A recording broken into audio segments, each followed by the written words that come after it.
number four, you set priorities on your work and ask a question.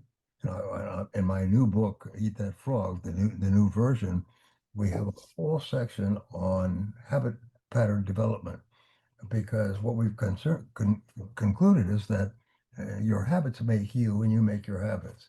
If you want to have a habit that's locked in, so it's automatic, then you will be smoking. So therefore, organize at the end of the day, write down everything you have to do the next day.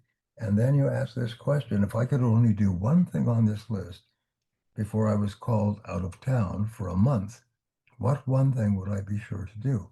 And in Eat That Frog, we introduced the law of three. And the law of three says that if you write out a list, it'll be 10 or 20 things that you do in a day or a week.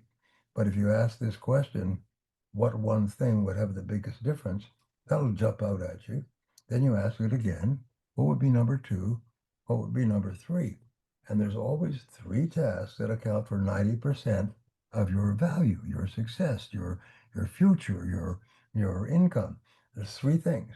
And everything else is a relative waste of time. And three things will account for 90%. Well, what are they? Because if you're not crystal clear about that, you will drift. Yeah.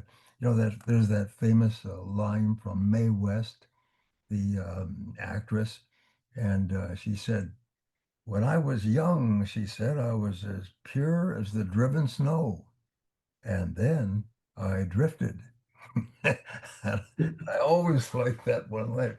But then I drifted. So people have these wonderful goals and everything else, and then they drift. They start to do things that don't help.